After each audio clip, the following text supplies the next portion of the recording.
Welcome to the London leg and the first of 2 days of action for this 12th stop on the Samsung Diamond League of 2010.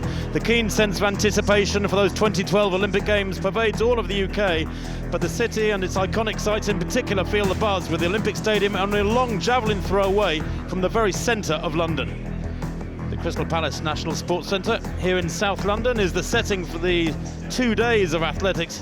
And 1 week after the balmy sunshine of Stockholm and almost 2 weeks after the European Championships, dozens of medalists from Barcelona are gathered to do battle.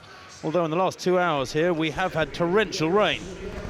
Well, fresh from his defeat to Usain Bolt last week, Tyson Gay is back and will be warmly welcomed by this packed house. But so will many of the 19 UK medalists from Barcelona in what promises to be a great first night at this ageing home of athletics in the UK. A lot of money up for grabs in the 27 events over these 2 days, but on day one, just 17 degrees centigrade, 67% humidity and very overcast. The heavens are threatening still above us. About an hour ago, it teemed down for some 20 minutes, and plenty of people out in the open here at Crystal Palace got absolutely soaked.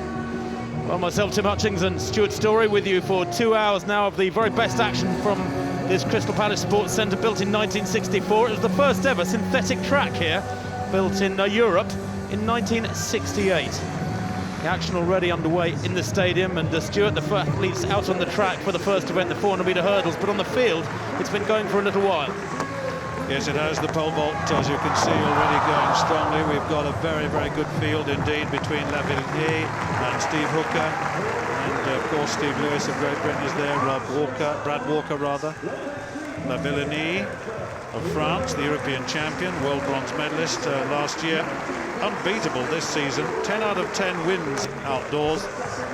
And that is a very, I was going to say a good clearance. It's a failure, of course. They really are struggling. Well, the first event on the track is the 400-metre hurdles for men, and it's a very, very good lineup indeed.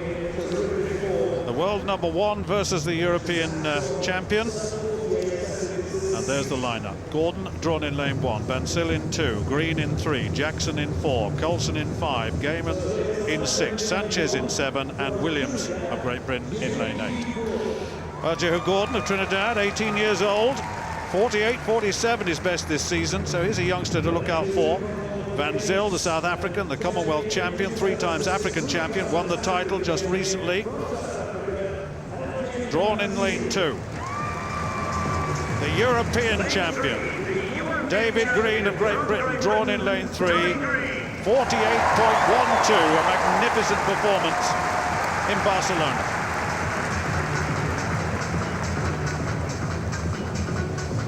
Drawn inside, the world #1, the Olympic bronze medalist, the world bronze medalist, 47.32 this season. Won in Stockholm, unbeaten in his last 4 races. Absolutely terrific. Well, this fella, tall, elegant athlete, Javier Coulson of Peru, 26. Second in Stockholm, 47.72. Justin Gaiman of the United States, 4th in the American Olympic trials, just missed selection for the Olympics. He's got a best of 48.65 though. Well, Felix Sanchez will want a good one here, the 2004 Olympic champion, twice world champion, was disqualified in Stockholm, wants desperately to do well here. His best this season, 48.17. And right on the outside, the European bronze medalist in 2006, silver this year, Rhys Williams of Great Britain. New personal best at 48.96. Difficult lane and real talent inside it. So Gordon, Van Zyl, Green, Jackson, Coulson, Gaiman, Sanchez and Williams. The men's 400-metre hurdles.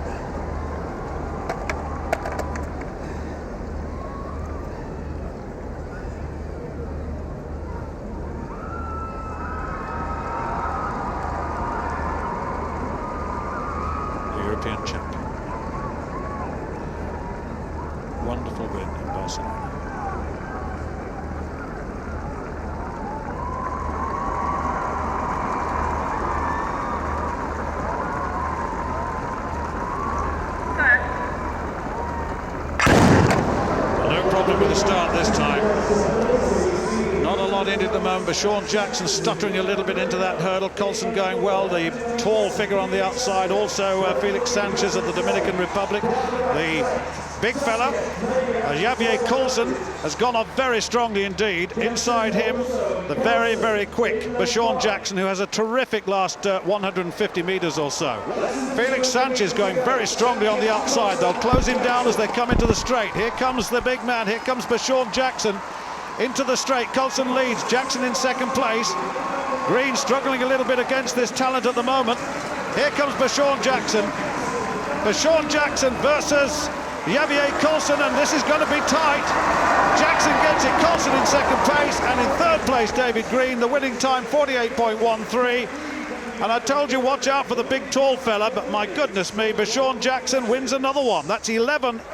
That's another win. Unbeaten in his last 5 races now. Terrific athlete, runs very evenly paced.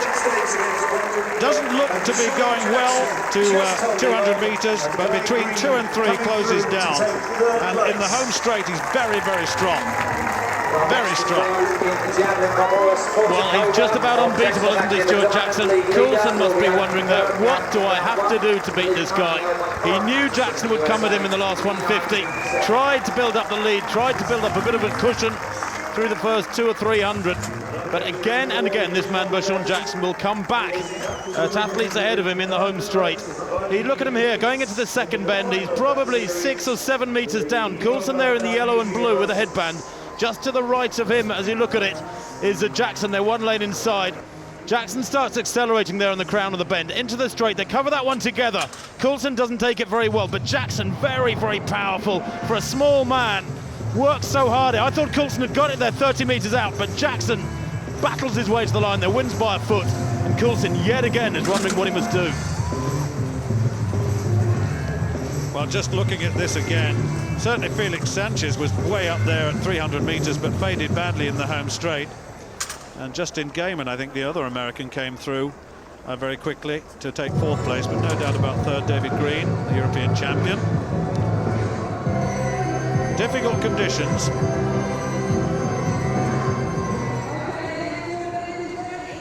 We'll have a look at the result of that in a moment, just to confirm all of that.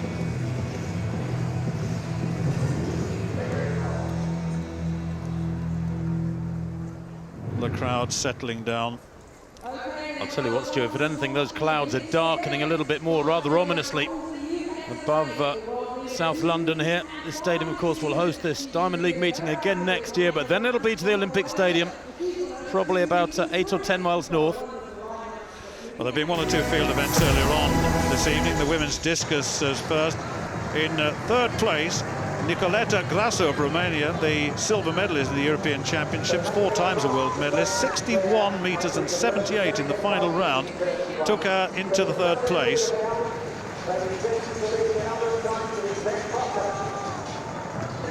In 2nd place, Sandra Perkovic of Croatia, but incidentally, hers was a first round throw of 63 metres and 30, and that set the target for the rest. European junior champion last year, European senior champion this year, the youngest ever winner, incidentally. That was Grasso. Well, Perkovic, will come on to her in a moment. There she is. Terrific throw in the very beginning. You can see there's a little bit of sunshine at this stage in the event. Really worked well. Good delivery there and a very fine start, and that was 63.30, and the rest had to follow that. But fancy that, winning the European Championships last year, European Juniors last year, and then coming to Barcelona and winning the European Senior Championship this year. That's quite something. Very fast, good stance, unleashes that throwing arm. It's very active, and that, you can see, was clearly enjoyed. Well, there's the evidence, 63.30, and that 63.30 was good enough to hold a 2nd place overall. But the athlete from Cuba, Yaris Barrios, beaten only once this season, 65 metres and 62 in the first round. She's a 3 times World Championship silver medalist. That was Osaka, Beijing, and Berlin, or rather major championship medals. The Beijing, the Olympic Games in 08. Barrios with 65 meters and 62. That was good enough to take it on this occasion. Very athletic. She's only fouled out once this season on the Diamond League program. There it is, 65-62. So that was good enough in the first round. Well, there's the result. Barrios 65-62, Sandra Pekovic 63-30, and Nicoletta Grasu 61-78 in third place.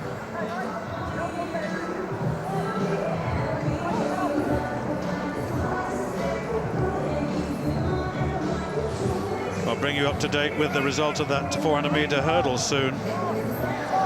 Let's have a look. There it is. Bashawn Jackson 48-12, Javier Coulson 48-17, David Green 49-09 in third. Well, the athletes are out on the track for the next event. As you look at that result, Green there looking a little under par for my money, although the time for David Green 49.09, nothing to sniff at. But the first heat of the men's 100 metres coming up shortly. The women's javelin well underway as well on the infield. And the world record holder Spotikova of the Czech Republic in this field. There's Patterson of the USA, 69.57 with her opening effort. 59.57, excuse me for the American. First of just 4 rounds they're going to have, despite that caption. Here is Spotikova. Not great conditions for javelin throwing. They really don't like that wet runway. And that one for the Czech. Just a couple of minutes ago, coming down at 63 meters 50. She does lead the Diamond League rankings with 12 points. Patterson in second place with 8. And of course, just the 2 finals in Zurich and Brussels over the next couple of weeks to come. But again, she's holding that right elbow. She looked in a lot of pain in Barcelona, where she couldn't get the gold that she so desperately wanted. Yeah, she's had problems, injury problems. I spoke to her in an airport en route from one of the Diamond League meets. But back to the 100 meters, this is the first of 2 heats. Tyson Gay, of course, going in this first heat. Is he the world number 1? Well, a week ago in Stockholm in glorious sunshine, how different was it to tonight in conditions? He defeated Usain Bolt quite comprehensively. Bolt has since said with back problems he's hung up his competition spikes for the season and is not racing again until next year. There's the lineup. Tyson Gay goes in lane 4, and Dure in 1, Devonish 2, Forsyth in 3. Then Gay goes in 4, Johan Blake in 5, Kim in 6, Samuel 7, and Christian Malcolm in lane 8. Fresh from that silver medal in the European Championships over 200 metres, Christian Malcolm. Well, the qualifying is the first 3 in each of these 2 heats, with the 2 best performers advancing to the final. There in lane 1. Jaisuma Saidin Dure for Norway now, former Gambian. He's a big football fan, is this man, who was 3rd in Gateshead over 200 metres and 5th in the European Championships over 200 metres. That's probably his better distance. Marlon Devonish, well, still going strong at the age of 34. 4th in those European Championships over 200, just missed out on a rostrum spot. Mario Forsyth of Jamaica, coached by Glenn Mills and trains in the same group as Usain Bolt, was 5th in Stockholm last week over 100. There is Gay. Well, what can you say about him? 9.84 this year. He's not as quick as Bolt and Asafa Powell at this year over 100 metres, but he's beaten them both now. Johan Blake in lane 5, the danger man to Gay perhaps tonight. Some people think he is. He's well rested.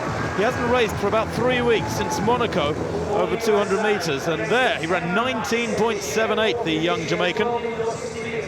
Charles Kimmins goes in lane 6, 4th at the World Indoors over 60 metres back in March, and 2nd in the US Championships. Kimmins, one to watch, he's in 6th.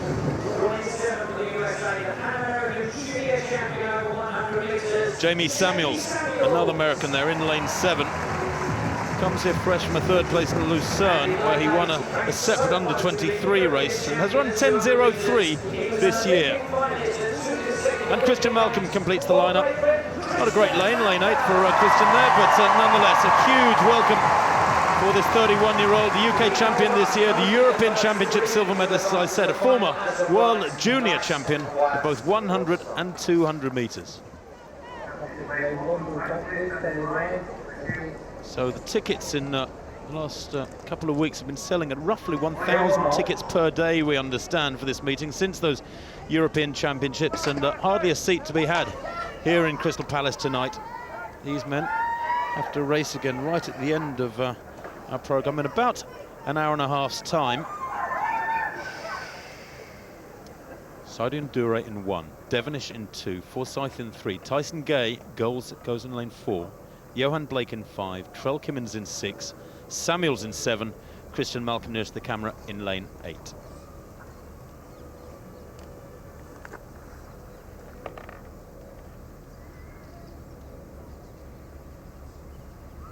Well,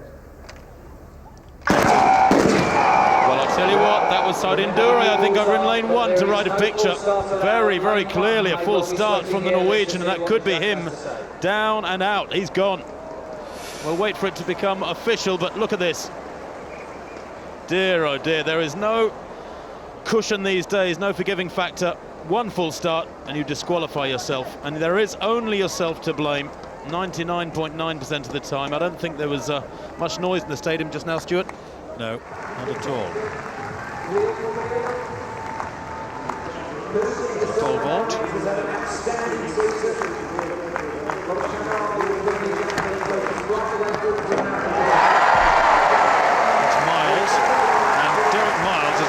Well in this pole vault competition. Just a brief glimpse at him. Well, back to this 100 metres first heat of 2, and unfortunately it was indeed Sidian Dure of Norway who has to step aside. He's a big football fan, this man. Premiership season here in the UK, in England, opens tomorrow. I wonder if he's got tickets. So once again then, Marlon Devonish goes in lane 2. The lane beside him, lane 1, now empty. Mario Forsyth of Jamaica in 3. Tyson Gay, there he is, in lane 4. In wonderful form. He's had his own fair share of injury problems in the last few months, but he's in fine fettle now. Of course, Asifa Powell was due to run here at Crystal Palace. He is pulled out with a back problem. Johan Blake of Jamaica in 5. Trell Kimmins, the USA 6. Jamie Samuels, the USA 7. Christian Malcolm in lane 8. The first of 2 heats. First 3 go through by right to the final.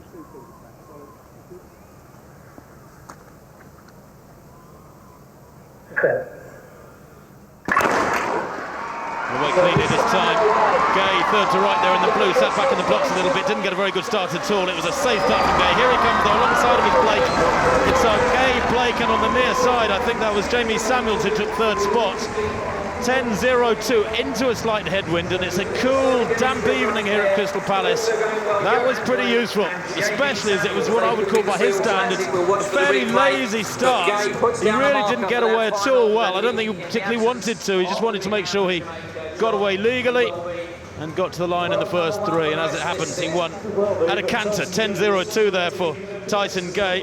Remember, he's 9.69 at his very best, the second fastest man in history. There's plenty spare there. Works hard through that middle section of the race. Shuts down there about 20 metres out. Just drops the arms. Chugs across the line. He and Blake well clear. Yeah, another look at this.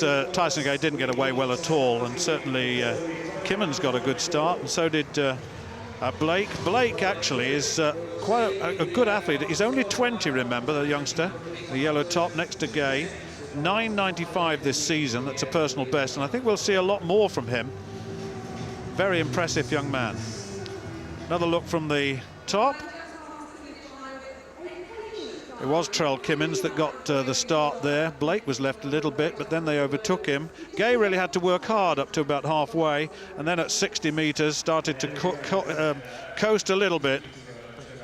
And then, actually, if anything, Johan Blake looked the more comfortable of the two until that final stage when Gay was away. But a good win. First 3 go through by right to the final at, 8:48. And confirmation of Gay's time there, 10.02 over Blake and Samuels. Those first three will definitely go through to the final. Trent Kimmins on 10.25 and Mario Forsyth. We'll have to wait and see if they can be fastest losers. Second heat coming up in a few minutes' time.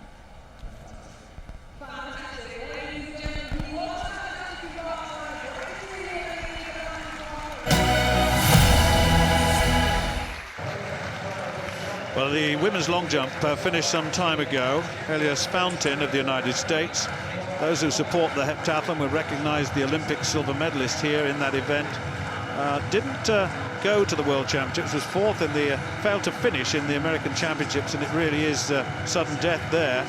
But she got third place here with a jump of 6 meters and 57, and that's not a bad jump in these conditions. Jessica Ennis is in the crowd here watching, because this young woman will certainly be one of her main competitors in the World Championships next year, as long, of course, as the championships of the United States go well. It was a good run. Just cuts down, chops down a little bit, a nice little hang. Doesn't quite get the leg shoot at the end. There's much more in the tank there, really, having looked at that. At 6 meters and 57, that was the last round of the long jump, so that was a very, very good, solid, competitive finish to her competition. There it is, there's the series two.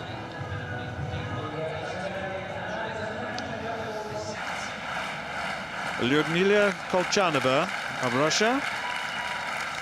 This jump, 6.65. That was a better performance. It came very, very strongly. It was fifth in the European Championships, incidentally. 6.65. Kolchanova, one of those athletes who really looked as though she was going to do well in this competition, and in fact did quite well. The conditions, well, let me mention it again, not totally good, very damp, but a nice straight down the line technique for the Russian. There it is, 6.65 to beat that 6.49 of round two. But Daria Klishina of Russia is the reigning European junior champion, incidentally. Her best this year, 7 meters and 3. She's only 19. What a prospect here for Olympic gold in a couple of years' time. 6.65 that jump, but on the basis of a second best jump, that was the way she beat Kolchanova. Both of them 6.65. Second best jump then comes into play. Just about makes the board. Lovely technician. So there you go. A countback situation determining who won that one. Very, very close indeed. There it is, 6.65, round three.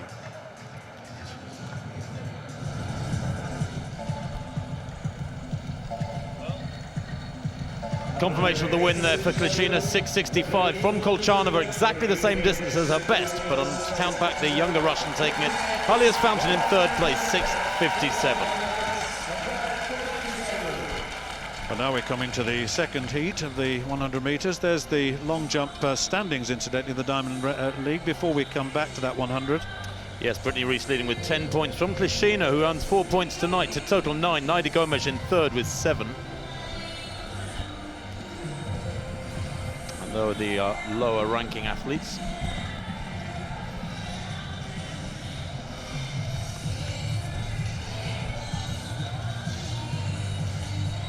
Well, the next event on the track will be the second heat of the men's 100 meters. Conditions clearly not too bad down there, although Gay was running into a slight headwind.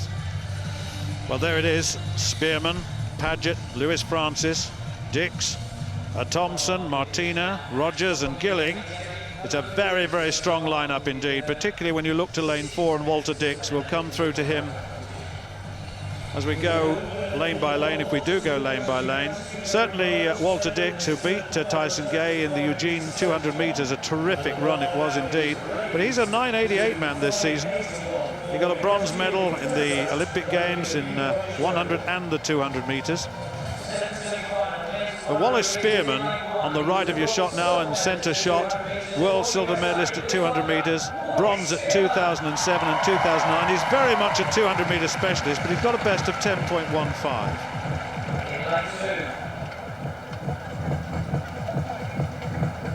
man with lots of strength and speed endurance. Travis Paget, well, he was fourth in the US Championships in both the Olympic trials in 2008 and the World Championship trials 2009. Diminutive figure next to Mark Lewis Francis, European silver medal. All those 10.18s, he was given the verdict. An Olympic gold medalist in the 4x1, looking to get back to real form, will need to compete against this fella. He is tough. 9.88, his best set this season. Very impressive as well is Richard Thompson. 2 Olympic silver medals from Beijing, former American-based, Louisiana State, I'm told. Was third in Stockholm. Jurandi Martina of the Dutch Antilles, fourth in the Beijing Olympic 100 meters, originally second in the 200 meters, then disqualified. He's clocked 1982, so it was disappointing for him. Mike Rogers, the US champion at 100 last year, indoor 60-meter champion, the last, well, for 2008 and 2010. To complete the lineup, Tremaine Gilling of Great Britain, English closed champion at 100 meters, got a best of 10.25. Good for experience for this fella. Go through to the final. So, Spearman, Paget, Lewis Francis, Dix, Thompson, Martina, Rogers and Gilling.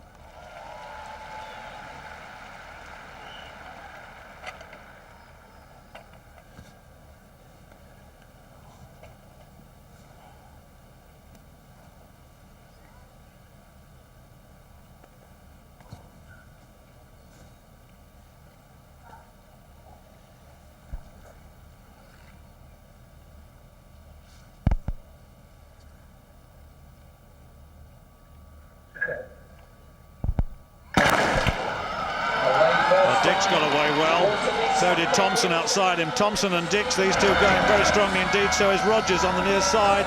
Dix gets it, Thompson in second place. We'll look to Spearman on the far side. He was very close for third, but we'll check on that in a moment. The time 10.08. So nothing to choose. And Richard Thompson, I said watch out for him, but certainly Walter Dix is a powerhouse, he really is. Mark Lewis Francis, we'll check on him as well for British viewers. There's Walter Dix. Olympic sprint. Yes, that looked like a slightly closer race than the first heat, sure. I wouldn't be surprised if we get the fastest losers from that one. Dix confirmed as the winner at 10.08 ahead of Thompson, 10.14, and it was indeed Michael Rogers third, 10.22. Here it is again. Certainly they worked very hard there. Dix there with the dark glasses, just holding his form slightly the better, coming to the line. Although I have to say Thompson easing back and looking across at Dix a few metres out as if to say, what's the rush for? We're through. That final for them now, about an hour and a quarter away.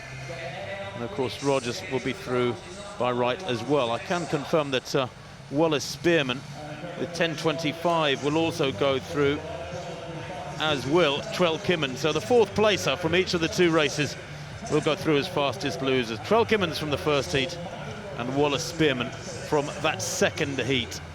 They are running into a minus 0.3 wind there, and in the first race Tyson Gay minus 0.4. Not a great deal in it, frankly, although one feels that perhaps Gay was keeping his powder just a little bit drier.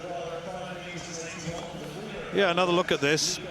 Certainly that was a very, very good start indeed by Thompson.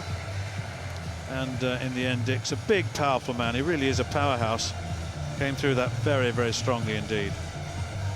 Let's just check on that. Walter Dix, 10.08. Richard Thompson, 10.14. And Mike Rogers and Wallace Spearman, third and fourth, 10.22 to 10.25.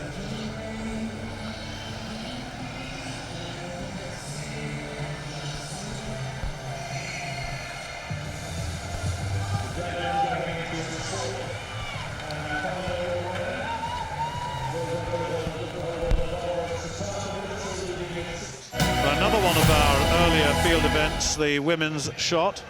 This is Li Xiaogong of China. It all ended up in the fourth round, incidentally. You've seen the series there. It was 19 meters and 26, that fourth round throw. She was the world bronze medalist last year in Berlin. Just 1 year earlier, she was the 5th placer in the Olympic Games in Beijing. Lovely shift, good activity in the right leg as she pushes over that left foot. And that's, in fact, that's the 1926. Now, Valerie Adams-Vili, this is her 4th round. The Olympic champion from Beijing, has won all the majors in her career, incidentally. Second to Ostapchuk, though, throughout the season. We'll see Ostapchuk soon. Vili, very, very big, very tall and linear. 4th round throw, 19 meters. Be 20 meters. 1983. Lovely shift. The women tending to do the linear shift technique, whereas you see most of the men now using the rotation. So it's 1983, the distance. Now then, I mentioned Nadezhda Ostapchuk of Belarus. Well, once again, it was her 4th round throw that did the business. Ostapchuk, the world indoor champion this season, also the European champion. Very, very powerful, really gets behind that, flicks it off the fingertips. Lovely and low, look at that, beautiful, high elbow, everything there. 20 meters and 27. The former world champion won that in 2005. There it is, 20:27. And that was it. Not bad. We've seen better from her, but that's not bad. Well, there's the result. Ostapchuk, 20:27. Valerie Adams-Vili, 1983, and then Gong, 1926, in 3rd place. The rest for you to see. Let's have a look at the Diamond League situation here. There it is. Ostapchuk, 20 points, invincible. Vili, 14. Ikinvich, 4. And Gong 2, but look at that, we've got a couple of 1 point, but Ostapchuk totally unbeaten this season.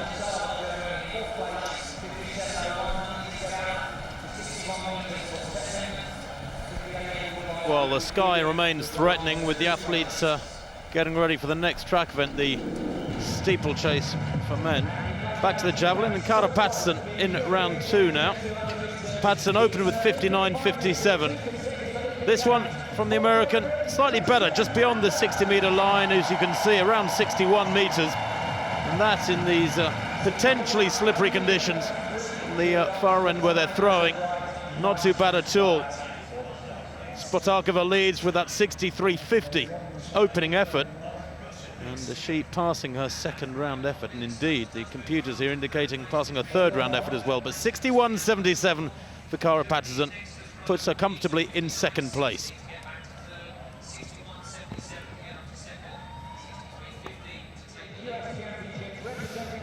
Christine Obergvoll, the 3rd round of this javelin competition. Obergvoll, the Olympic bronze medalist.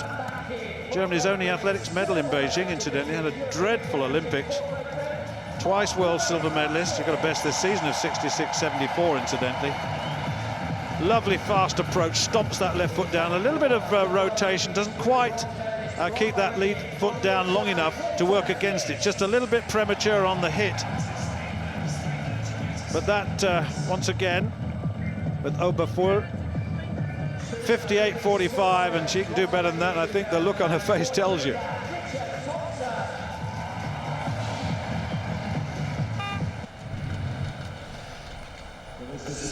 Well, there's the scene, the crowd sitting patiently waiting for this next track event to get underway, and I'm sure a few nervous glances upwards. That's the attire required for this evening, not the red wigs. The plastic I'm referring to, of course. It's nice to see a little bit of the old red and white. Colours that so many of us were cheering for at the World Cup in South Africa a few months back, but it all came to virtually nothing, didn't it? Back to Obergvoll though, round 4 now for the German, and 58.45, very modest by her standards, it has to be said. Obergvoll with that throw, improving by less than a metre on her opener, 57.83. that not much better, it has to be said. Goodness me, the Olympic bronze medalist at the age of 28, who has thrown 66 metres this year, really struggling to get anywhere near that 60-metre line. Yes, she's just come off a successful European Championships, really, with a silver medal, and, you know, one would expected a little bit more, I would have thought. That's how it goes sometimes. There it is, 55.49. Goodness me, she's thrown 11 metres better this year. She's way off the mark. Well, there's the lineup for this men's steeplechase competition. A relatively small field, just 12 athletes out there on the back straight. But I can tell you, it's a relatively windless, cool evening here at Crystal Palace. It might be very damp, but for these men, of course, with the water jump on each lap, conditions are, well, not too bad. Antonio Jimenez there of Spain in this lineup, former European champion. He took gold 8 years ago in the Olympic Stadium in Munich. Luke Gunn, Stuart Stokes, two of the top Brits there, but up against a very strong Kenyan trio: Ezekiel Kemboi, the 2004 Olympic champion; Brimin Kipruto, the 2008 and reigning Olympic champion in this field. Kipruto, by the way, is the Diamond League leader on points. There's Linus Chumba, 13:21 man at 5,000 metres. Won in Gateshead, incidentally, a few weeks back. You may have seen that one. Stuart Stokes and Luke Gunn, the UK champion. Steve Slattery, third in the US Championships. Not been in great form this year, 8:24 his best. Brimin Kipruto, well, he's a man knocking on the door of 8 minutes, sub 8 minutes. Nobody, by the way, has broken 8 minutes in the world this year. Kip Kemboi, well, he's a man who is very familiar with running strongly. Ezekiel Kemboi, the Olympic champion 2004, third in the Diamond League rankings. Paul Kipsiele-Koech, the Olympic bronze medalist of 2004. 6 times he's broken 8 minutes. Kipyego, former world junior champion. Paulo there of Portugal. Jimenez of Spain, as I've already mentioned, a former European champion. Ben Bruce of the USA, second in their championships. And the Australian, Yusuf Abdi there, nearest the camera. Bronze medalist over 1,500 metres at the Commonwealth Games in Manchester. Remember that? All of 8 years ago. But has very good flat speed, does Abdi. Can he live with the Kenyans here? I wonder if in this relatively low pressure race with small numbers, they'll go for a quick time here.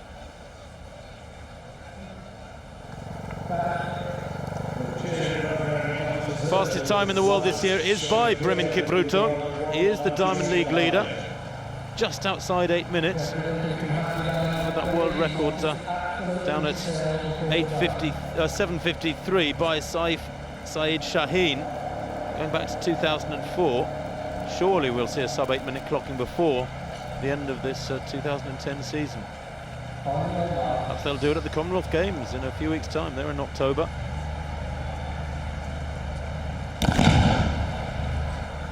Well, away they go.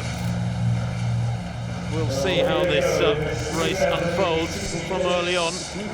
Paul Koech goes straight to the front.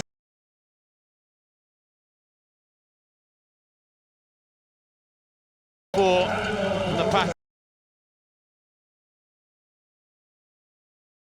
I just wonder whether it was a little bit orchestrated, and if they are going to chase a quick time here tonight, it would be nice to see.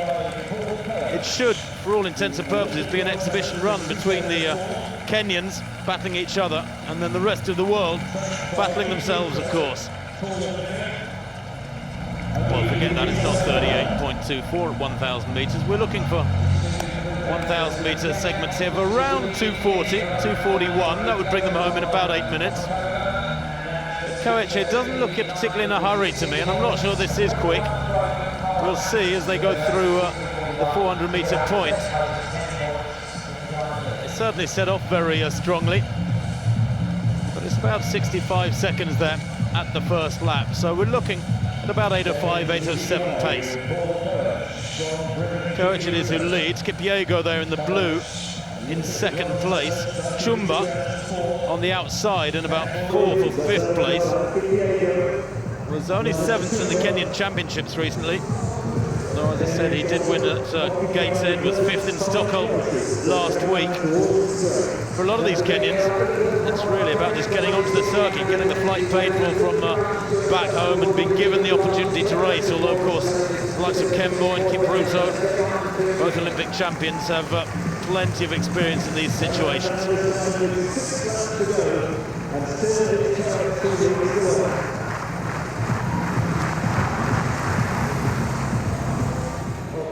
Well, in the early stages of that race, we'll just come back to confirm the javelin. Linda Stahl of Germany was third in the competition.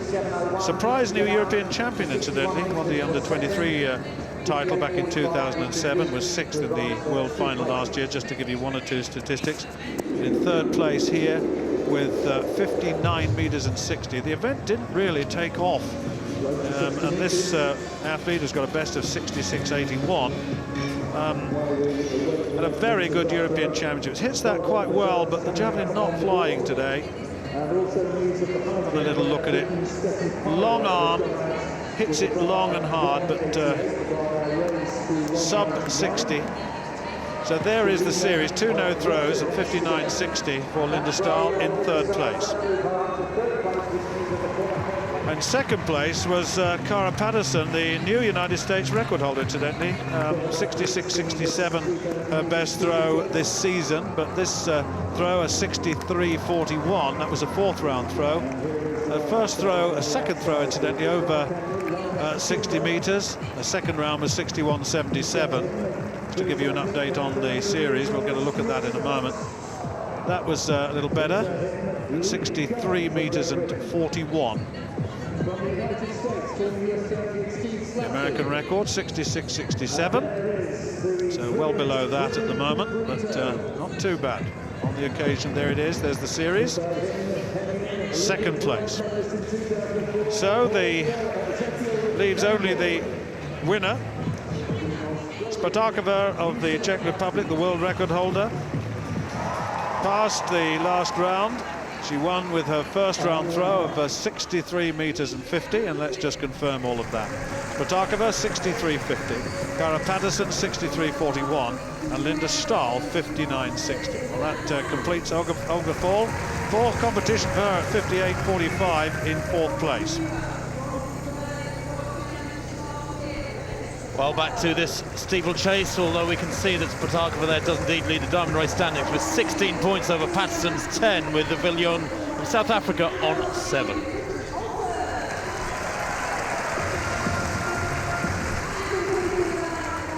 Well, they went through 1 kilometre in 2:54. It was very slow. In fact, I thought they set off at a reasonable tempo, but they've been reduced virtually to a jog over the last couple of minutes. And now with 4.5 minutes on the clock, you can see everybody's still in contact with this field. They really are playing a cat and mouse game, the Kenyans up front, with each other. I don't think they're interested in a quick time at all here tonight, because that is pedestrian by their standards, it has to be said. Still the pattern the same though, the Africans up front, the rest of the world further back. As they come off that barrier, it's still Koech who leads with Kipyego on his shoulder. The pattern has been set from very early on. Nobody committing themselves and nobody prepared to make a move. Yeah, it will be interesting to see who takes this on with 3 laps to go in this steeplechase. Koech has been there or thereabouts, just outside 8:02 this season, as Tim has said. Won in New York, was third in Lausanne, second in Paris, won Stockholm just recently. Koech, very, very competent Olympic bronze medalist back in 2004. He's got all the experience, all the pedigrees, half a dozen times below 8 minutes for steeplechase, but as Tim was saying, not this season. It's very difficult to find, but look at this. All of a sudden, there's a subtle injection of pace, and Koech and Kipruto and Kip Kemboy get away, and there's a significant gap. Well, there is indeed, yes, and that second kilometre much quicker. 5:42 for that second kilometre. I say much quicker. Actually, it was a 2:48. The first kilometre 2:54. So 5:42, still not fast by the standards of these men. And I expect they come into the straight now with just over 2 laps to run. See a fairly tasty split for this final kilometre segment for what it's worth. The winning time won't be quick by their standards, but these three well away. Koech, Kipruto, Kip Kemboy, they are the big three. Koech, who is second in the Diamond League standings, wants the points here, remember. He desperately wants those points, as Koech. Good prize money here, and good prize money, remember, too, for the overall Diamond League situation. If you can take the title, so to speak, for each of the 27 events. There's very, very good prize money up for grabs. Koech in second place at the moment, but on 9 points, the same as Kipruto. Koech pushing hard. Kipruto there in second place, who leads on the overall standings by dint of his win-loss record over Koech. Third place, Kemboy. Oh my word, Kipruto almost going down there. Real loss of concentration, and Kemboy comes through on the inside just to take advantage of it. He almost went down to Kipruto. I don't know what he was thinking of there.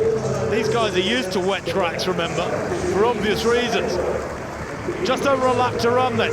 Koech, the race-long leader, at the bell, just 1 metre ahead of Kemboy. Kipruto, the Diamond League leader, the reigning Olympic champion and world champion back in 2007, in third place, but stumbled so badly in that penultimate water jump. I wonder if it took anything out of him. Clears that one and loses a bit of ground on Koech, who's such a good hurdler. It's Koech at the moment down the back straight. Now, who's got the change of pace here with 250 to run? Koech gauges his pace for that one. Kipruto moving wide now. Looks full of running, doesn't he? The taller of these three men in the blue and yellow there moves onto the shoulder of Koech. The bronze medalist in 2004 up against the reigning Olympic champion. Koech kicks hard there off that final barrier as he sneaked a few yards on them there. Kemboy forces Kipruto wide there. It's going to be a win for Koech here, surely. He drives hard off the final barrier. A couple of nervous glances over his shoulder and another one, but he wins it. The others resign themselves to second and third. It's a win for Koech in 8:17. Kemboy third, Kipruto in third rather. And the rest of them chasing home. But what a huge gap opened up in the last couple of laps. Chumbo winning the battle for fourth place, just ahead of Jimenez, the Spaniard, with Bruce and Abdi back in 6th and 7th. That winning time, as I was saying early on from the splits, we knew it would be very modest indeed. But Koech taking maximum points and should take the lead in the Diamond League standings, Stuart. Yes. Well, how many times have we seen Paul Koech totally define the tenor of a race this season? He really is a talent. It looked as just at the moment as Kipruto might well come through. It looked, as you said, full of running, stumbled off that, and then he allowed Kemboy to come through. So he had the world champion, the Olympic champion, and a former Olympic bronze medalist, and it really is a repeat of the story we've seen so often in Olympic and World Championship competition. Kenya 1, 2 and 3, and look at the way he came off that hurdle. Terrific momentum there. So Paul Koech and Kemboy from Kipruto in that order. Kemboy just giving up a little bit in the final stages as far as the time was concerned, but that was a true run race, let's be clear about it. Slow to start, then there was a subtle imparting of pace, and that left the rest, and then the final 400 meters, well, it was down to racing, real racing. Little glance, little look, but the damage had been done, and the rest of the field hardly in the shot. Paul Koech of Kenya.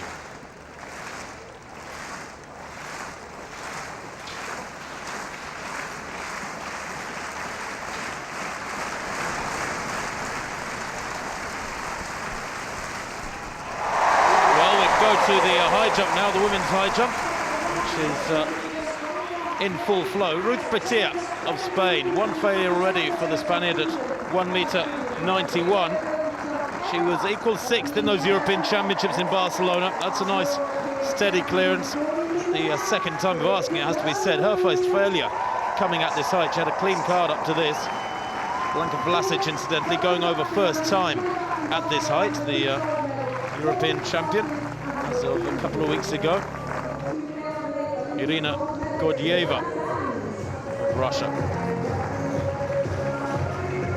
Well, failed to qualify for the final at those European Championships. Gordieva, 1.97 jumper this year.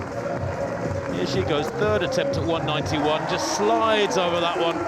Very, very slightly built, isn't she? The power to weight ratio for these athletes, who have such powerful legs, absolutely fantastic. But there wasn't much room to spare there, it has to be said, and she's living dangerously, isn't she?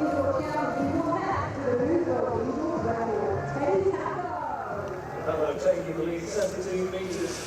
Well, Lisa Zabriskie goes in the women's 1500 metres. The World Championship silver medalist, of course, has found life a little bit more difficult in the European Championships, was fourth there. Let's have a look at the full lineup for you. Moser, Waitman, Donahue, Steph 12, and Jamal. Not yet back to the sort of form that we are used to seeing in Jamal. Markstad, Dibaba, Langat, Nancy Langat, of course, who will watch her, the African champion. Worth Thomas of the United States, Alimova, Robry, there's Zabriskie, Browning, Mischenko and Smith. Should be a good one, this. There's no pacemaking in this race. This will be a true run race. We shall see who will take it on. Very interesting to see how Alminova goes, the Russian, who had that fantastic 3:57.65 race just, I think that was in Lausanne. A very, very fine performance. We thought, well, my goodness me, she won it so easily. She's bound to win the European title, but she didn't. She was well down in 6th place. But Zabriskie will be looking to do well in this, and it's good that there aren't pacemakers. It'll be a true run race. But who will take it on? 3 3/4 laps of the track. A sprinkling of youth, a sprinkling of experience.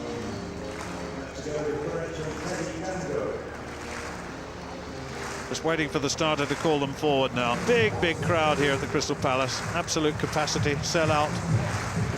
Fortunately, the weather holding off for the moment.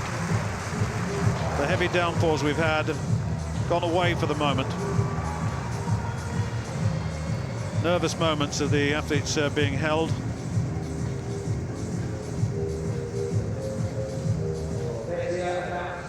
Just waiting for the start time to be reached. I mentioned Jamal, 4:03.29 this season. She's a 3:56 athlete at her best.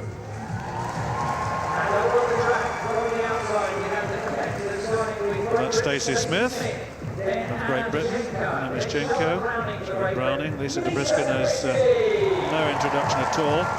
Shannon Robry, the American, next to her. Here's the young woman I was mentioning, Alminova. I just wonder how she'll go this time. Worth Thomas, Langat there. Watch for Langat, because she is in very good form indeed. Hasn't broken 4 minutes yet. Dibaba, another one of the Dibabas in this race. Markstad. There's Jamal, Mariam Jamal, step 12. Erin Donahue of the United States, Laura Waitman of Great Britain. And that's Lydia Moser, American champion. 3 seasons. Won an indoor title too in the United States. So 3 3/4 laps of the track. Women's 1500 metres. Well, the world lead time is the lead time held by Alminova, and all of a sudden it's steady. Jamal on the left of the shot. You can see Zabriskie, who will want to keep out of trouble. She's got better tactically just in recent months. Zabriskie, Jamal in 3rd place. It's very, very steady indeed. Very slow, and I just wonder, Tim, if someone's going to actually make a race of this. Well, I'm a little surprised, I must admit, Stuart. I was expecting Alminova to do her usual thing and lead off from the front to try and rug the legs of everybody, but it didn't work for her in Barcelona, and she's obviously choosing to make this a tactical one. This probably plays into the hands of Lisa Zabriskie, who is so powerful off the final 300 or 400 metres under the tutelage of George Gandhi. I felt she did leave herself with an awful lot to do in Barcelona, though. I know she was desperately disappointed with her 4th place there outside of the medal. She's worth so much more than that. But this is bunched dangerously, isn't it? Nancy Langat there, the Olympic champion, running wide off the curve in the blue shorts and staying out of trouble, as is Jamal. But this is very, very slow. We'd be looking for a first lap here around 64-65 seconds, and it's way outside that. Well, certainly Langat in the red top there. No international wins, incidentally, in 2008. Then she took the Olympic title, the personal best, not in the heat, and also in the final. Now, step 12 at the lead has got to push this along if she's got any chance at all. She's got a 4:02 this season, but my goodness me, she's certainly not got a sprint finish. And at the end of this race, she's got to need to run the legs off some of these people. But Langat looks very, very strong. Berth Thomas, I think that is, in second place as they come into the straight. Yes, Steph Twell, I think, probably feeling well. If I'm going to get beaten in this race, got to make sure they work very hard for it. Now she's picked the pace up markedly, and with 2 laps to run, the young Briton there finds Alminova moving onto her shoulder. The Russian recognising the danger straight away. Leads Zabriskie off the curb, which is good tactical sense there in the blue shorts in about 4th or 5th place, because when it's slow, you really can't afford to be boxed and have somebody kick away off the front and snatch 10 metres out of you.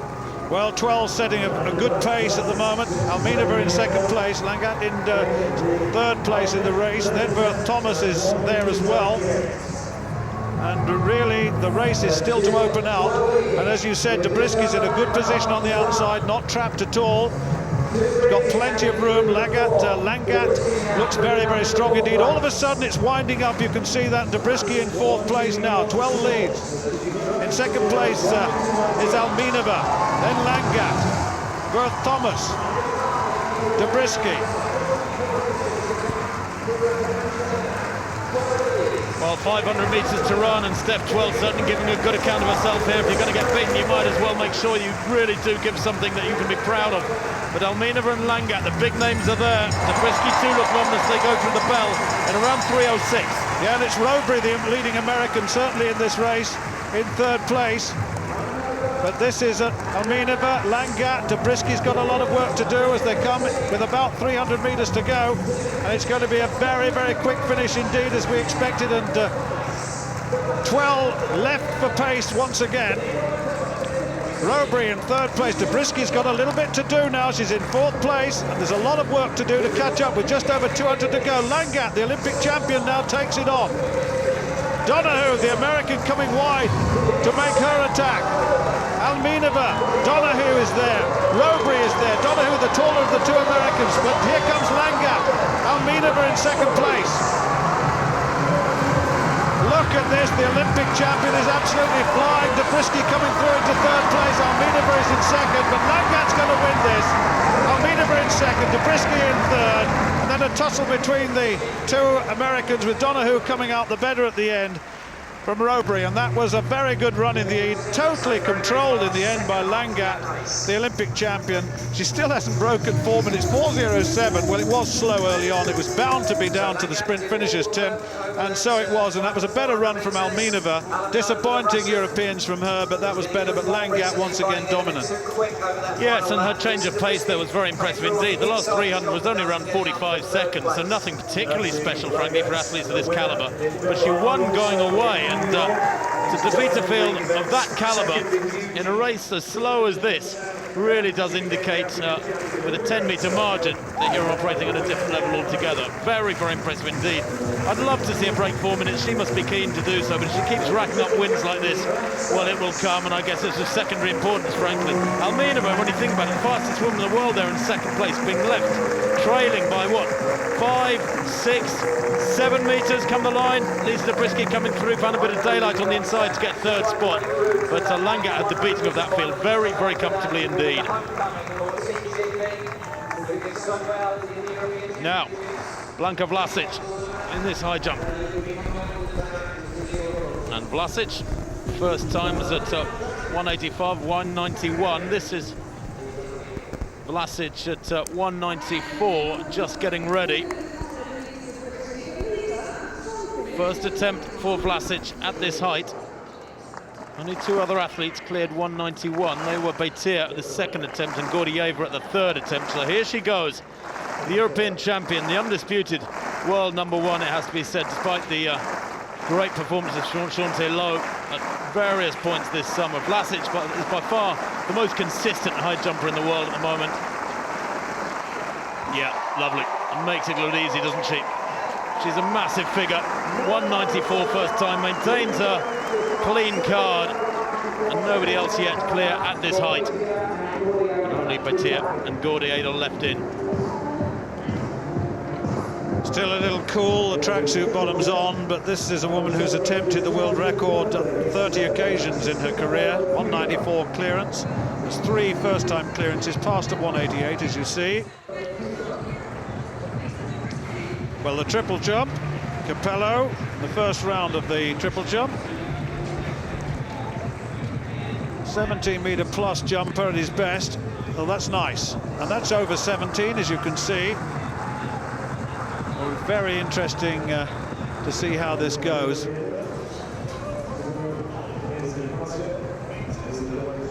So Capello, world bronze medalist last year, second in Paris, third in Stockholm. 17.55 is best this season, incidentally. And that's just over 17, and it's come up on our computer at 17 meters and 2. Hits the board quite well, actually. Double arm shift in the middle, good hold in that center phase, and then a good leg shoot at the end. Not bad. Conditions not absolutely perfect, but there it is, 17.02, and that is the lead, as you can see. Well, Christian Olsen, from August 2004 to March 2005, he was a reigning Olympic, world indoor, European and European indoor champion, and he's such a good competitor. It's good to see. He didn't go to the Europeans. He said, I've got an injury, I didn't want to upset my fitness, because I would have gone right back to square one. I wanted to get on and do something a little later in the season. He's been there before. He's been the European champion. It was nothing new for him, even if he'd won it. 16 meters and 94 up on our board, so that's going to put him in second place. Nice little hang at the end. Another little look at Olsen. Many fine competitions with Jonathan Edwards towards the end of Jonathan's career. There it is, 16.94. Well, we can show the result of that women's 1500 meters. Nancy Langat winning very convincingly, over a second ahead of Alminova, the Kenyan. Lisa Zabriskie in third spot there. Place times obviously look very modest with that slow opening pace. And that's the price you pay. Steph Twell down in 13th, despite a brave run. And the Diamond League standings now, with Nancy Langat racking up points race after race. Dominant totally, 17 points there out in front for the Kenyan. Over Almina was 8 points, with Burka in third on 7.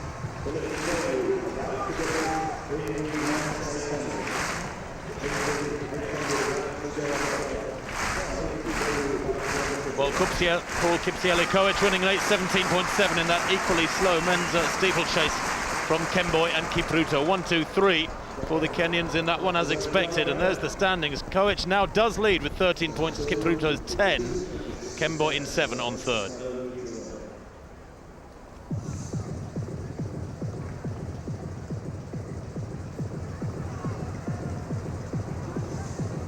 Well, the next event on the track, the men's 800 metres. And what a field we have here. The American champion Nick Simmons goes in lane 3, has that lane to himself, but it's a fairly crowded field, this.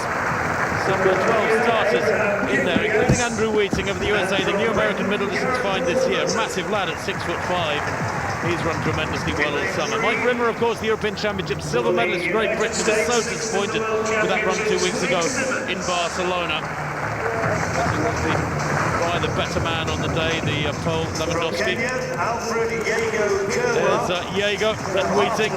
Wheating is 6'5", as I said, towers over little Jaeger there, who was one of the most consistent Kenyans on the circuit, former world champion. That was in 2007. There's Mike Rimmer, coached by Norman Poole, and he's had a lovely season. 5 times UK champion, second in those European Championships, Mike Rimmer. And he really has moved up a notch this year with a personal best of 1:44.49. But just a word of warning, there are 5 men in this field faster than Mike Rimmer this year. Amongst them, Kaki there to the left of picture, the pre-race favourite, surely. The world indoor champion in 2008 and earlier on this year. And Kaki, the second fastest in the world this year. Davis Robinson is the pacemaker, and it's planned to be quick. 49.4 they want at 400 metres. 76 seconds at 600 metres. There's Niall Brooks, English junior champion. He's strong though, 3:38 for 1500 metres at Gateshead, the 19-year-old. He trains with Mike Rimmer, incidentally.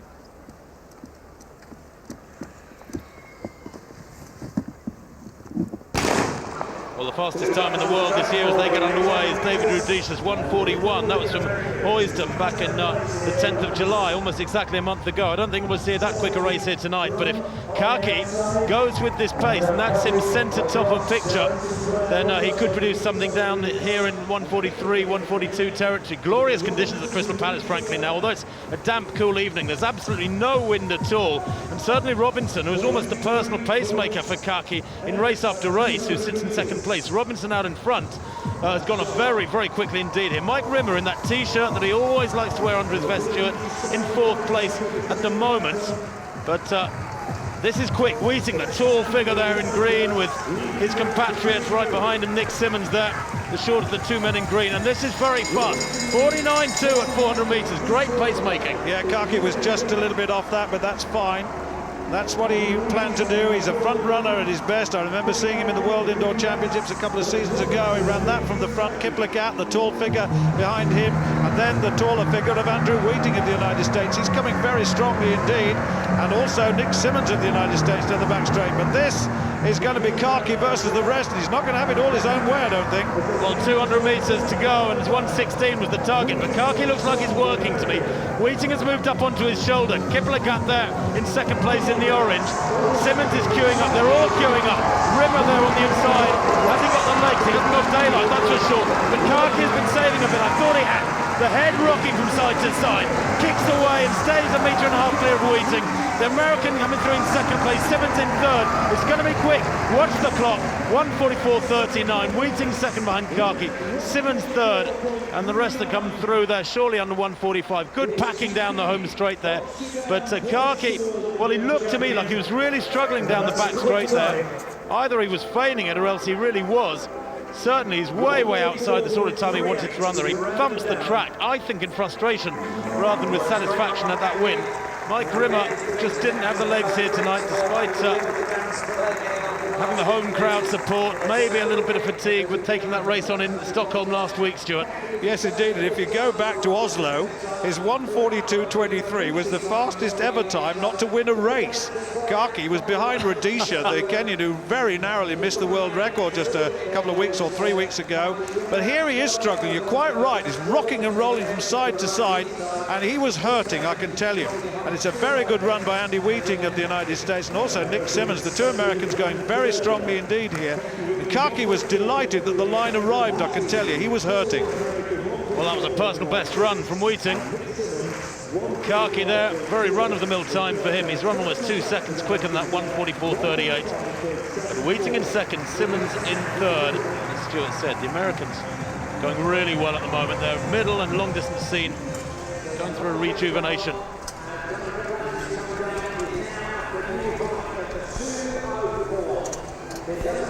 Well, the rain has stayed away despite the threatening clouds. Well, this is Tam Go, a man who set the world alight in the triple jump in the World Indoor Championship, set a world indoor record, 17.90, then was only 2 centimetres off 18 metres in New York. Hasn't found the form that showed him his way to those big distances. That was ragged, very ragged indeed. He's got such awesome talent that he's trying very, very hard. And really, if he could just relax, then the performances might well come. But that was very ragged. Not good at all. Hits the board or thereabouts, stumbles a little bit towards the board, and then that, look at that, is standing up. That was, if I underline that with the word dreadful, that would probably be kind. That wasn't very good at all. Much more left in the tank there. There's 16.67, and it was awful. It's probably one of the most modest openers he's recorded for a while. It's under 16.50, I think. He has that gold medal from the Europeans. He has his world indoor title and his world outdoor title over the last 12 months. He's had a marvellous, marvellous year, calendar year that is, from Barcelona going backwards. That board moving a great deal, wasn't it? As he hit it, but that's Florido with just 16.36. There's plenty more to come from him, and indeed Tamgo. It's difficult to get up for these competitions after a major championship, so you need a little bit of a rest. And Aston Moore, his coach, having a word with him.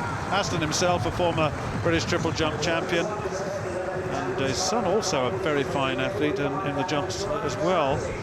Just rehearsing. This is a third-time attempt by Ruth Beitia of Spain, 1.94 m. Needs this to stay in. Nowhere near that. So she's gone. Third time clearance at 191. Gordieva, third time at 194 too, so they're all falling at this height. It's proving difficult out there tonight. Oh, that was close, but she's gone. She's gone, and that means that Blanka Blasic is the only one left in this competition. She's gone. So she's in third place. Beitia will be in second place by virtue of countback. And now Blanka Blasic, look at all those first-time clearances. We've come to expect that now. 198, she's been over this height many, many times. And this is her first attempt. Blanka Blasic, the European champion. The one she missed was the Olympics. Got beaten there by a Belgian high jumper. It was a big, big surprise, and really, it would be very, very nice if she could win that Olympic title from her point of view. It's the only one missing, really. Totally dominant this season, and that's another one too. So she's won 198. She knows that she's got maximum points. Totally unbeaten this season, incidentally. Just looking down, she was she was second in Barcelona, actually, not the European Championships, a meet in Barcelona where she was second, but apart from that, she's won pretty well everything. 202 she's been jumping in the Diamond League competitions thus far. She's very tall, looking confident. Looks to have a bit more edge tonight, I must say. 198 then. Fourth clearance, fourth first-time clearance. Well, uncharacteristically poor jump competition tonight from Shante Lowe. She was sixth with 3 failures at 191. Now Christian Olsen in this triple jump competition. Third round for the Swede. That's better. That's much better. 16.94 is opener. No jump in the second round, but that's big. That's way beyond 17 meters for the Swede. And for a man who some had virtually written off with the injury problems he's had over the last couple of years, well, this is some comeback, I have to say. From August 2004 to March 2005, he was reigning Olympic, world indoor, European and European indoor champion. He'd taken everything that was open to him. Missed Barcelona because of this awkward injury to his right foot. He said, I didn't want to risk going back to square one. A little bit puzzling when you think that he jumped just a few days after Barcelona in Stockholm, and again here tonight. 17.41, takes a comfortable lead. Well, there's the update on the result of the 800 meters. Kaki from Wheating from Simmons, 1:44.38. Time, there are the rest.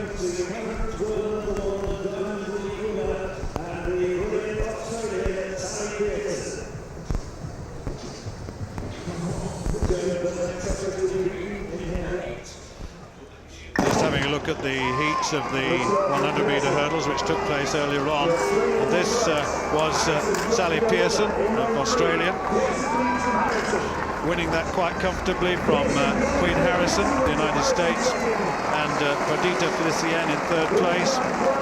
And the first 3 to go through to the final. In the second heat, of course, we had Lolo Jones of the United States. Lopez Schleep of Canada came through on this, very strongly, just alongside Lolo Jones there. Lopez Schleep wins it, Jones in second place. Ginny Crawford actually crawling into third place there, and so they were the 3 qualifiers by right. And so let's have a look at the start list for this final. Carruthers drawn in 1. Vukasevic in 2, Pearson 3, Jones 4, Lopez Schleep 5, Harrison 6, Crawford 7, Felicienne in lane 8. Well, on the near side is Daniela Carruthers of the United States. It was a good season thus far, just a lapse in Stockholm. She's done some very fine running already this season. Carruthers, best of 12.68. Vukasevic in the second lane. 12.78 her best. Now here's the Olympic silver medalist. She's just come onto the scene in the last couple of races. The Oceania record holder, 12.57, but she ran 12.57 in Stockholm and 12.59 in Lucerne. But Lolo Jones, twice.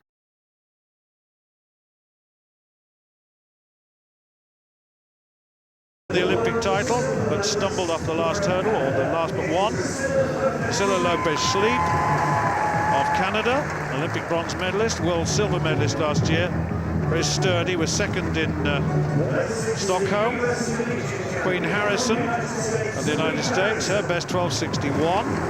Collegiate champion this year in both hurdles, incidentally, the 100-metre hurdles and the 400-metre hurdles in the United States. And Ginny Crawford, drawn in the outside lane. Ginny, twice the American champion, 12.63 this season. And Perdita Felicienne, right on the outside of this. The world champion in 2003, got a silver medal in Osaka in 2007. So Carruthers, Lukasevich, Pearson, Jones, Lopez-Schleep, Harrison, Crawford and Felicienne. The women's 100-metre hurdles final.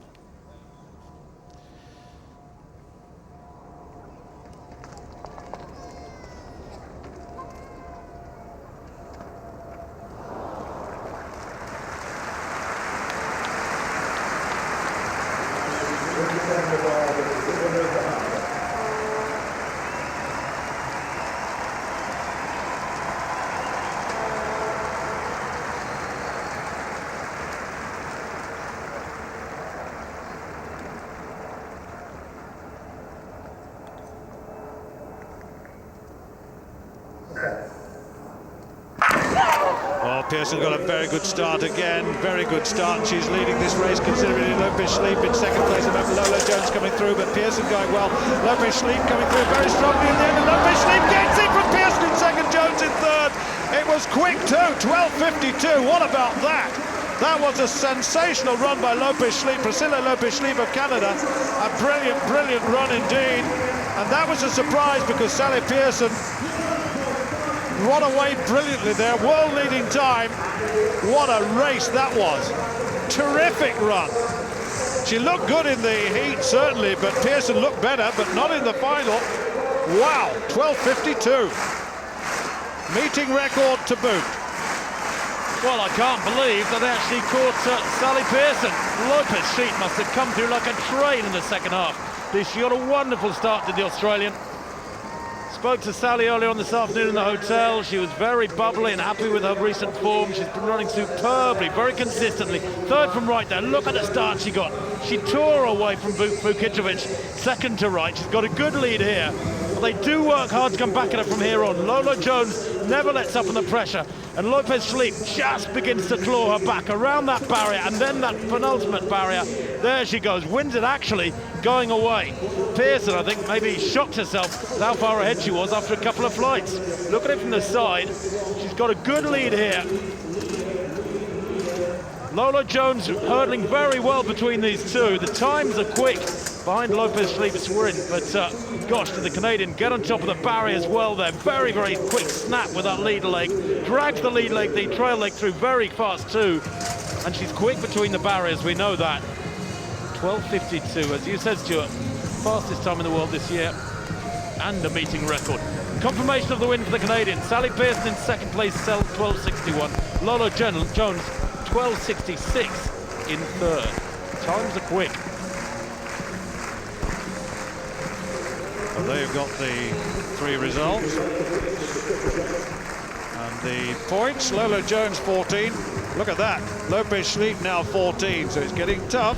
Pearson's only run a couple of races, so I'm not surprised she's down there in third with 6 points.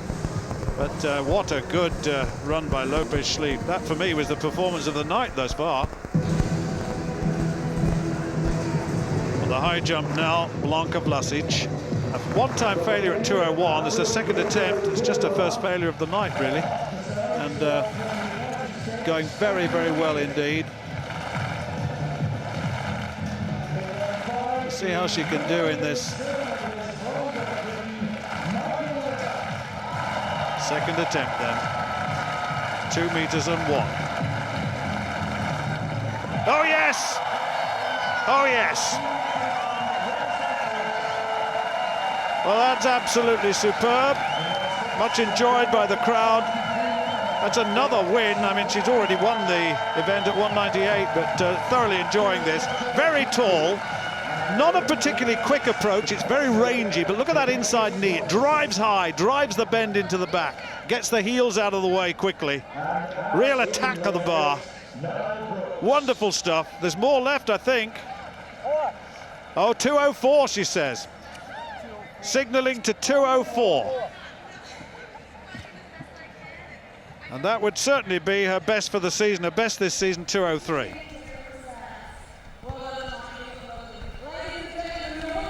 Well, the lineup for the next event on the track, the women's 200 metres. What a quality field this is. Allyson Felix there in lane 4 has lost just once this year. She's the Diamond League leader, the American. That's a good draw for her too. Outside her, the Olympic silver medalist at 100 metres, Karen Stewart of Jamaica. And inside her, the European Championship silver medalist from Ukraine, Brishkina.